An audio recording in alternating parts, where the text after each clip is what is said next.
എല്ലാവർക്കും നമസ്കാരം. ഞാൻ ഡോക്ടർ ഷിൻജി, മെഡിക്കൽ ഡയറക്ടർ, സൗഖ്യം ഇൻ്റഗ്രേറ്റഡ് മെഡിക്കൽ സെൻറ്റർ. ഇന്ന് നമുക്ക് തൈറോയിഡിനെ കുറിച്ച് ചില കാര്യങ്ങൾ സംസാരിക്കാം. പ്രത്യേകിച്ച് ഹൈപ്പോതൈറോയിഡിസം എന്ന് പറഞ്ഞാൽ നമുക്ക് എല്ലാവർക്കും അറിയുന്ന പോലെ തന്നെ നമ്മുടെ തൈറോയ്ഡ് ഹോർമോണുകളായ T3, T4 എന്നിവ കുറയുകയും പലപ്പോഴും TSH എന്ന് പറയുന്ന തൈറോയ്ഡ് സ്റ്റിമുലേറ്റിംഗ് ഹോർമോൺ വർദ്ധിക്കുകയും ചെയ്യുന്ന അവസ്ഥയാണ്. ഇന്ന് 3 പ്രധാനപ്പെട്ട കാര്യങ്ങൾ, ഇതിനെ മറികടക്കാനുള്ള 3 പ്രധാനപ്പെട്ട കാര്യങ്ങളും അതിൻ്റെ കൂടെ തന്നെ നമുക്ക് ഇതിൻ്റെ ചികിത്സയുമായി ബന്ധപ്പെട്ടുണ്ടാകാനിടയുള്ള വളരെ വലിയ തെറ്റിദ്ധാരണകളും അതിനെക്കുറിച്ച് ഇന്ന് സംസാരിക്കാം. ആദ്യമായിട്ട് നമ്മൾ മനസ്സിലാക്കേണ്ടത് ഈ 3 കാര്യങ്ങളിൽ ഒന്നാമതായിട്ട് നമ്മൾ ചെയ്യേണ്ടത് ഭക്ഷണത്തിൻ്റെ കാര്യം തന്നെയാണ്.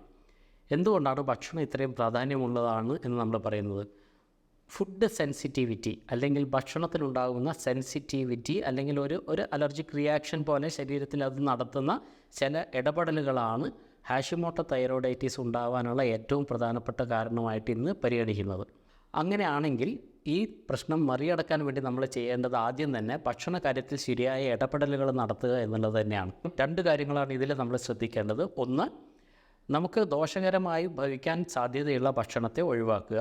മറ്റൊന്ന്, ശരീരത്തിൽ തൈറോയ്ഡ് പ്രശ്നം മറികടക്കാൻ നമ്മളെ സഹായിക്കുന്ന ഭക്ഷണങ്ങൾ ഉൾപ്പെടുത്തുക. അപ്പോൾ ആദ്യത്തെ കാറ്റഗറി ചീത്ത ഭക്ഷണങ്ങൾ, അത് ഏതൊക്കെയാണെന്ന് നോക്കാം. നമ്പർ 1 എന്ന് പറയുന്നത് എപ്പോഴും ഗ്ലൂട്ടനാണ്. ഗ്ലൂട്ടൻ സെൻസിറ്റിവിറ്റി ഉള്ള ആൾക്കാരാണ് നമ്മളിൽ അധികം പേരും.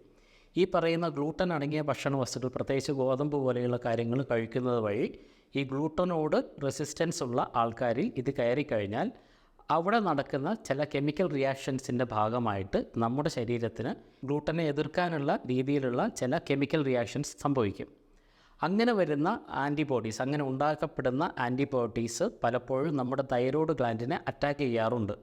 അപ്പോൾ ഗ്ലൂട്ടൻ സെൻസിറ്റിവിറ്റി ഉള്ള ആൾക്കാർ ഗ്ലൂട്ടൻ അടങ്ങിയ ഭക്ഷണം കഴിക്കുന്നത് തീർച്ചയായിട്ടും ഹാഷിമോട്ടോ തൈറോയിഡൈറ്റിസ് പോലെയുള്ള ഒരു പ്രശ്നത്തിലേക്ക് നമ്മളെ നയിക്കാനുള്ള സാധ്യത വളരെ അധികമായതുകൊണ്ട് തന്നെ ഇത്തരം സാധ്യതയുള്ള ആൾക്കാരോ ഇത്തരം പ്രശ്നങ്ങളിലുള്ള ആൾക്കാരോ ഗ്ലൂട്ടൻ അടങ്ങിയ ഭക്ഷണം പൂർണ്ണമായിട്ട് കുറച്ച് നാളുകളിലേക്ക് ഒഴിവാക്കണം. ഞാൻ ഈ പറയുന്ന കാര്യങ്ങളെല്ലാം നിങ്ങൾക്ക് പ്രശ്നം ഉണ്ടെങ്കിൽ അല്ലെങ്കിൽ വരാതിരിക്കണമെങ്കിൽ ഒരു 2 മാസത്തോളം തുടർച്ചയായിട്ട് നമ്മൾ ചെയ്യേണ്ടുന്ന കാര്യങ്ങൾ തന്നെയാണ്. ഇനി ഗ്ലൂട്ടൻ കഴിഞ്ഞാൽ അടുത്തതായിട്ട് നമ്മൾ ഒഴിവാക്കേണ്ടുന്ന ഒരു കാര്യം പാലാണ്. പാലിൻ്റെ അകത്തുള്ള ചില കണ്ടൻസുകൾ, അതിനോട് റെസിസ്റ്റൻസ് ഉള്ള ആൾക്കാരിൽ ശരീരത്തിനകത്ത് വളരെ കൃത്യമായ രീതിയിൽ തന്നെ ഹോർമോണിൻ്റെ ഒരു ഇംബാലൻസ് ഉണ്ടാക്കുന്നതായിട്ട് പഠനങ്ങൾ തെളിയിക്കുന്നു. പ്രധാനമായിട്ട് ടെസ്റ്റോസ്റ്റിറോണും ഈസ്ട്രോജനും കോർട്ടിസോളും, ഈ 3 ഹോർമോണുകളുടെ ഇംബാലൻസ് ഉണ്ടാക്കുകയും ആ ഇംബാലൻസ് പലപ്പോഴും ശരീരത്തിനകത്ത് ഇൻഫ്ലമേഷൻസ്, നീർവീഴ്ചകൾ ഉണ്ടാക്കുകയും ചെയ്യും. ഇത്തരത്തിലുള്ള നീർവീഴ്ചകളും പലപ്പോഴും തൈറോയിഡിനെ എഫക്റ്റ് ചെയ്യുകയും തൈറോയിഡിൽ ഹൈപ്പോതൈറോയിഡിസം എന്ന് പറയുന്ന പ്രശ്നം ഉണ്ടാക്കാനുള്ള സാധ്യത കൂടുകയും ചെയ്യും. മൂന്നാമതായിട്ട് മിക്കവാറും എല്ലാത്തരം അസുഖങ്ങൾക്കും പ്രശ്നക്കാരനായ കാര്യങ്ങളാണ് പ്രോസസ്ഡ് ഫുഡുകൾ. ഈ പ്രോസസ്ഡ് ഫുഡുകളൊക്കെ പൂർണ്ണമായിട്ട് ഒഴിവാക്കുക. അല്ലെങ്കിൽ നമ്മൾ ടിന്നിൽ അടച്ചതും കാനിൽ അടച്ചതുമായി കിട്ടുന്ന ഭക്ഷണങ്ങൾ പൂർണ്ണമായിട്ട് ഒഴിവാക്കിയ കാരണം അതും ഞാൻ നേരത്തെ പറഞ്ഞതുപോലെ പാലിനെ പോലെ തന്നെ ഇൻഫ്ലമേഷൻ സാധ്യത ശരീരത്തിന് വർദ്ധിപ്പിക്കുന്ന കാര്യങ്ങൾ തന്നെയാണ്. 4ാമത്തെ ഒഴിവാക്കേണ്ടുന്ന കാര്യമായിട്ട് നമുക്ക് പറയാൻ പറ്റുന്നത് സോയയാണ്. സോയയുടെ പല കണ്ടൻറ്റുകളും ഈ ഗ്ലാൻഡിന്, പ്രത്യേകിച്ച് തൈറോയ്ഡ് ഗ്ലാൻഡിന് ഒരു നെഗറ്റീവ് ഇമ്പാക്റ്റ് ഉണ്ടാക്കും. അതിൻ്റെ ശേഷി കുറയ്ക്കാൻ വേണ്ടി ഉള്ള പ്രവർത്തനം നടത്തുന്നതാണ്. അത് പ്രധാനമായിട്ടും ഞാൻ നേരത്തെ സൂചിപ്പിച്ച പോലെ അതിൽ ഈസ്ട്രോജൻ്റെയും ടെസ്റ്റോസ്റ്റിറോണിൻ്റെയും ഇംബാലൻസ് ഉണ്ടാക്കിയാണ് ഈ പറയുന്ന സോയ ചെയ്യുന്നത്. അപ്പോൾ ഈസ്ട്രോജനും ടെസ്റ്റോസ്റ്റിറോണും ഇംബാലൻസ് ഉണ്ടാക്കിയ വഴിയും ഇത് പലപ്പോഴും ഹാഷിമോട്ടോ തൈറോയിഡൈറ്റിസ് പോലെയുള്ള പ്രശ്നങ്ങളിലേക്ക് വഴി തുറക്കാം. അപ്പോൾ പ്രധാനമായിട്ടും ഈ 4 കാര്യങ്ങൾ ഭക്ഷണത്തിൽ നിന്ന് മാറ്റി നിർത്തുക എന്നാണ് ആദ്യമായിട്ട് നിങ്ങൾ ചെയ്യേണ്ടത്.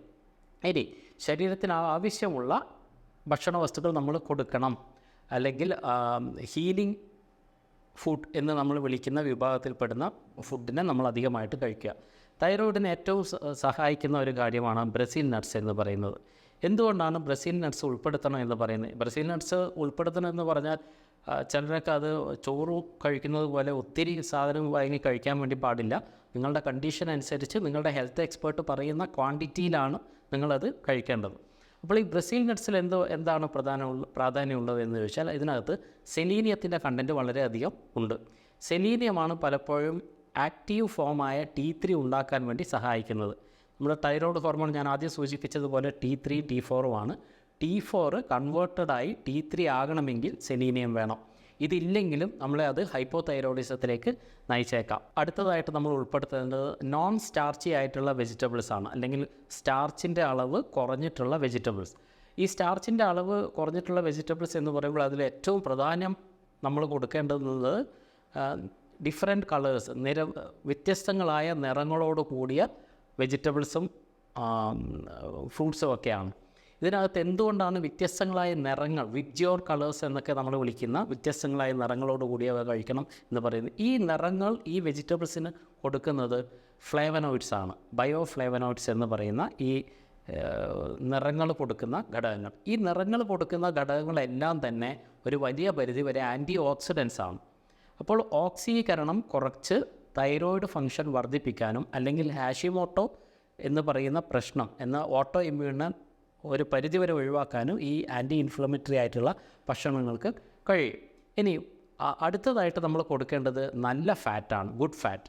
ഗുഡ് ഫാറ്റ് എന്ന് പറയുമ്പോൾ അത് ട്രാൻസ് ഫാറ്റ് അല്ല എന്നാണ് ഞാൻ പ്രധാനമായിട്ടും ഉദ്ദേശിക്കുന്നത്. ട്രാൻസ് ഫാറ്റ് എന്ന് പറഞ്ഞാൽ പൊരിച്ചും കരിച്ചതും നമ്മുടെ ബേക്കറി സാധനങ്ങളൊക്കെ കിട്ടുന്ന ഫാറ്റുകളൊക്കെയാണ് ട്രാൻസ് ഫാറ്റ്. അതല്ല, ഗുഡ് ഫാറ്റ് എന്നത് പ്രധാനമായിട്ട് നമുക്ക് നട്ട്സ് നിന്ന് കിട്ടും, അല്ലെങ്കിൽ ഫ്രൂട്ട്സ്, അവക്കാഡോ എന്ന് അത് കിട്ടാം, ഒലീവ് എണ്ണയിൽ നിന്ന് നമുക്കത് കിട്ടാം, വെളിച്ചെണ്ണയിൽ നിന്നും തേങ്ങയിൽ നിന്നും അത് നമുക്ക് കിട്ടാം, മത്സ്യങ്ങളിൽ നിന്ന് നമുക്ക് കിട്ടാം.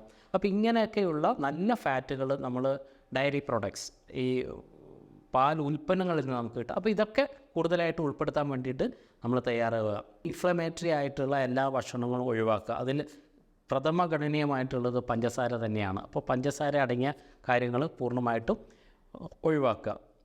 ആൻറ്റി ഇൻഫ്ലമേറ്ററി, അതിൻ്റെ നേരെ വിപരീതമായിട്ട് നമുക്ക് ഗുണം ചെയ്യുന്ന കാര്യങ്ങളാണ് ഇപ്പോൾ ചിയ സീഡ്, പംകിൻ സീഡ്സ്, അതുപോലെ തന്നെ പരിപ്പ് വർഗ്ഗങ്ങൾ, പയറ് വർഗ്ഗങ്ങൾ, മത്സ്യം, മാംസം, ഇതൊക്കെ കൃത്യമായിട്ട് നമ്മൾ ഉൾപ്പെടുത്തുന്നതും ഇൻഫ്ലമേഷൻ കുറക്കാൻ വേണ്ടിയും അതുവഴി ഹാഷിമോട്ടോ തൈറോയിഡൈറ്റിസിനെ മറികടക്കാൻ വേണ്ടിയിട്ട് നമുക്ക് കഴിയും. അപ്പോൾ ഈ ഭക്ഷണമായിട്ട് ഉള്ള കാര്യങ്ങൾ ശ്രദ്ധിക്കുക എന്നാണ് ആദ്യമായിട്ട് നമ്മൾ ചെയ്യേണ്ടത്. ഇനി നമ്പർ ടു എന്ന് പറയുന്നത് നമ്മളെപ്പോഴും നമ്മുടെ അഡ്രീനൽ ഹോർമോൺസിനെ സഹായിക്കണം. അഡ്രീനൽ ഗ്ലാൻഡിനെ നമ്മൾ പ്രൊട്ടക്റ്റ് ചെയ്യണം. അഡ്രീനൽ ഗ്ലാൻഡിൽ നിന്നും ഉണ്ടാക്കുന്ന ഹോർമോൺസുകളെയാണ് നമ്മൾ അഡ്രീനൽ ഹോർമോൺസ് എന്ന് വിളിക്കുന്നത്. അഡ്രീനൽ ഹോർമോണിൽ ഏറ്റവും പ്രധാനീയമായിട്ടുള്ളത് കോർട്ടിസോളാണ്.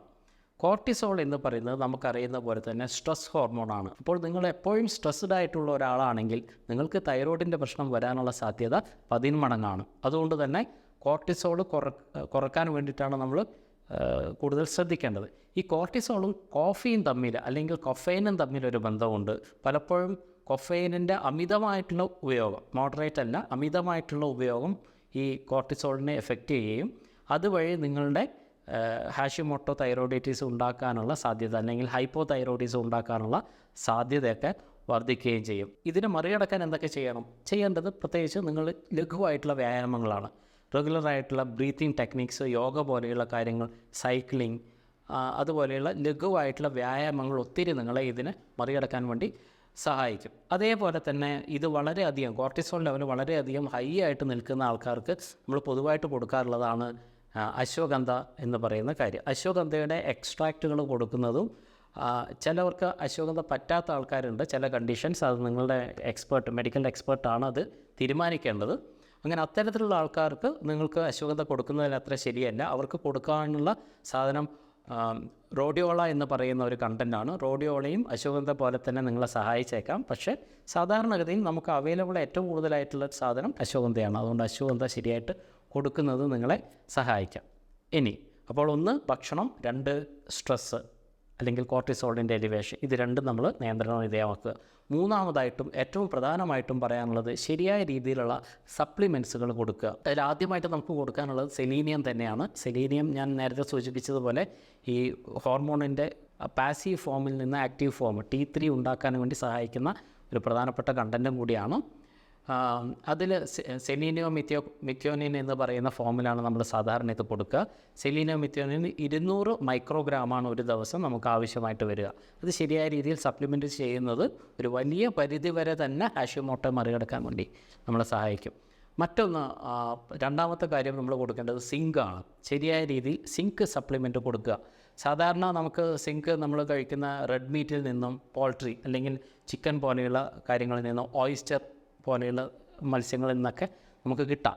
അപ്പോൾ ഇത് നമ്മുടെ ശരീരത്തിൽ ശരിയായ അനുപാതത്തിൽ കിട്ടുന്നില്ലെങ്കിൽ നിങ്ങൾ സിങ്ക് സപ്ലിമെൻറ്റ് ചെയ്യാൻ വേണ്ടി തയ്യാറാവേണ്ടതായിട്ടുണ്ട്. 3 ബ്ലാക്ക് ക്യുമിൻ സീഡ്സ് ആണ്, അല്ലെങ്കിൽ കരിഞ്ജീരകത്തിൻ്റെ എണ്ണ, തൈലം. ഇത് വളരെ നന്നായിട്ട് തന്നെ നിങ്ങളുടെ ആൻറ്റിബോഡിയുടെ റിയാക്ഷൻ കുറക്കും. ആൻറ്റിബോഡി റിയാക്ഷൻ കുറക്കുന്നത് കൊണ്ട് തന്നെ ഈ പറയുന്ന ബ്ലാക്ക് ക്യുമിൻ സീഡ് അല്ലെങ്കിൽ കരിഞ്ജീരകത്തിൻ്റെ എണ്ണ നിങ്ങൾക്ക് ഉപയോഗിക്കുന്നതും ഹാഷിമോട്ടോ തൈറോയിഡൈറ്റിസിനെ മറികടക്കാൻ വേണ്ടി സഹായിക്കും. ഇനി 4ാമതായിട്ട് നമ്മൾ കൊടുക്കേണ്ടത് L-തൈറോസിൻ എന്ന് പറയുന്ന കണ്ടൻറ്റാണ്. ഇതൊരു അമിനോ ആസിഡാണ്. ഈ അമിനോ ആസിഡാണ് ഹോർമോണിൻ്റെ പ്രൊഡക്ഷന് വേണ്ടി നമുക്ക് ശരീരത്തിന് ആവശ്യമുള്ളത്. അപ്പോൾ ശരിയായ രീതിയിൽ ഹോർമോൺ ശരീരത്തിൽ ഉണ്ടാവാൻ വേണ്ടി നമ്മൾ L-തൈറോസിൻ നിങ്ങൾക്ക് സപ്ലിമെൻ്റായിട്ട് കൊടുക്കാം. അത് സാധാരണ ഭക്ഷണത്തിൽ കിട്ടുന്നത് ഒന്ന് നിലക്കടയിലൊക്കെ ഇതിൻ്റെ നല്ലൊരു സോഴ്സാണ്. അതുപോലെ തന്നെ ചീസ്, ബട്ടർ, അവക്കാഡോ ഇങ്ങനെയുള്ള കാര്യങ്ങളിലൊക്കെ ധാരാളമായിട്ട് L-തൈറോസിൻ കാണാം. അപ്പോൾ ഇതൊക്കെ ധാരാളം ഭക്ഷണത്തിൽ ഉൾപ്പെടുത്താൻ വേണ്ടി നിങ്ങൾ തയ്യാറാവുക. ഇനി വളരെ പ്രധാനപ്പെട്ട കാര്യം 5ാമത്തായിട്ട് പറയാനുള്ളത് വൈറ്റാമിൻ D, സൺഷൈൻ വൈറ്റാമിൻ. നമ്മൾ നന്നായിട്ട് വെയിൽ കൊള്ളുക. അത് കുറഞ്ഞു കഴിഞ്ഞാൽ സപ്ലിമെൻറ്റ് കൊടുക്കാൻ തന്നെ നമ്മൾ തയ്യാറാവുക. നോർമൽ റേഞ്ച് എന്ന് പറയുന്നത് 30 തൊട്ട് 100 വരെയാണ്. അപ്പോൾ 30-ൽ വെച്ചാൽ പോരാ. നിങ്ങൾ കഴിയുമെങ്കിൽ തൈറോയ്ഡ് പ്രോബ്ലം ഉള്ള ഒരാളാണെങ്കിൽ നിങ്ങളുടെ വൈറ്റാമിൻ D 40 അടുപ്പിച്ചെങ്കിലും വെക്കുക. 40 ആവറേജ് വെക്കുന്നതാണ് ഏറ്റവും കൂടുതലായിട്ട് ഇതിനെ സഹായിക്കുക. ഇനി ചില മിസ്റ്റേക്സ് നമ്മൾ സാധാരണഗതിക്ക് തൈറോയിഡിൻ്റെ ട്രീറ്റ്മെൻറ്റ് സമയത്തോ തൈറോയിഡിന് വേണ്ടി നമ്മൾ ചെയ്യുന്ന ജീവിത ചിട്ട മാറ്റുന്നതിലൊക്കെ സംഭവിക്കാറുണ്ട്. ചിലരൊക്കെ പറയുന്നത് വളരെ ലോ ആയിട്ടുള്ള കാലറി, ഊർജം ഏറ്റവും കുറഞ്ഞ ഭക്ഷണം കഴിക്കുന്നത് തടി കുറയ്ക്കാൻ. കാരണം ഹൈപ്പോതൈറോയിഡിസം വന്നു കഴിഞ്ഞാൽ ആൾക്കാർക്ക് തടി കൂടാനുള്ള സാധ്യതയുണ്ട്. ഇങ്ങനെ അമിതവണ്ണം വന്നു കഴിഞ്ഞാൽ അത് കുറക്കാൻ വേണ്ടി പലരും ചെയ്യുന്നത് എക്സ്ട്രീം ഡയറ്റിംഗ് ആണ്. അപ്പോൾ വളരെ ലോ കാലറി ആയിട്ടുള്ള ഭക്ഷണങ്ങൾ പലരും കഴിക്കാറുണ്ട്. പക്ഷേ അത്തരത്തിൽ വളരെ ലോ ആയിട്ടുള്ള കാലറി ഭക്ഷണം ഒരുപാട് നാളത്തേക്ക് നിങ്ങൾ കഴിക്കുകയാണെങ്കിൽ ഡീഅയോഡിനേസ് 1 എന്ന് പറയുന്ന ഒരു കണ്ടൻറ്റ്, ഒരു മോളിക്യൂൾ ശരീരത്തിനകത്ത് കുറയും. ഈ ഡീഅയോഡിനേസ് 1 എന്ന് പറയുന്ന മോളിക്യൂളാണ് നമ്മുടെ ശരീരത്തിനകത്തുള്ള മെറ്റബോളിസത്തിനെ അത് സാരമായിട്ട് ബാധിക്കും.